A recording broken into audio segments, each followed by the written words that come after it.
Hello दोस्तों, कैसे हैं सभी। चलिए आज पढ़ेंगे हिंदी भाषा और उसका विकास।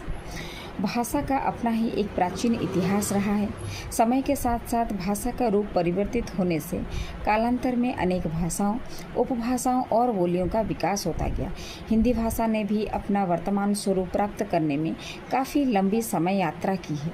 हिंदी की ऐतिहासिक पृष्ठभूमि। संसार की प्रत्येक भाषा की एक सैद्धांतिक अवस्था होती है।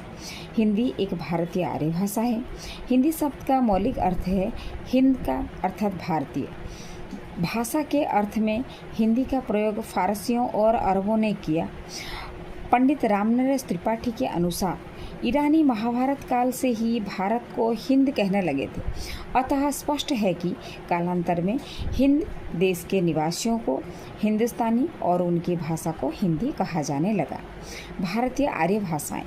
विश्व की लगभग 3000 भाषाओं को मुख्यतः 12 भाषा परिवार में विभाजित किया गया है। भारतीय, द्राविड़, चीनी, सेमिटिक, टेमेटिक, आग्नेय, यूराल, बाटू, रेड इंडियन, काकेशिय, काकेशस, सुडानी तथा बुशमैन।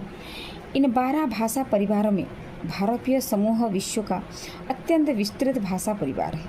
हिंदी इसी भाषा परिवार की भाषा है। इस भाषा परिवार की भारतीय शाखा को ही भारतीय आर्य भाषा कहा जाता है। भारतीय आर्य भाषाओं को 3 कालों में विभाजित किया गया है। प्राचीन भारतीय आर्य भाषाएं जो कि 1500 ईस्वी पूर्व से 500 ईस्वी पूर्व तक है।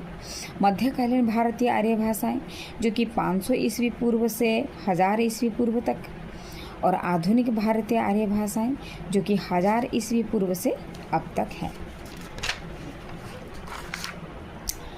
प्राचीन भारतीय आर्य भाषाएं 1500 ईस्वी पूर्व से 500 ईस्वी पूर्व तक। प्राचीन भारतीय आर्य भाषाओं को 2 भाग वैदिक संस्कृत व लौकिक संस्कृत में वर्गीकृत किया गया है, जिसका विवरण इस प्रकार है।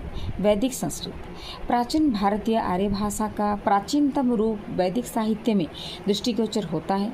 वैदिक संस्कृत को 3 भागों में विभाजित किया जा सकता है: संहिता, ब्राह्मण एवं उपनिषद। संहिता के अंतर्गत 4 वेद आते हैं: ऋग्वेद, यजुर्वेद, सामवेद और अथर्ववेद।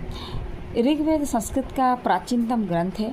इसमें 10 मंडल, 1028 सूक्त एवं 10,580 ऋचाएँ हैं। ऋग्वेद में देवताओं की स्तुतियों से संबंधित श्लोक हैं। यजुर्वेद कृष्ण एवं शुक्ल इन 2 रूपों में सुरक्षित है। कृष्ण यजुर्वेद संहिता में मंत्र भाग एवं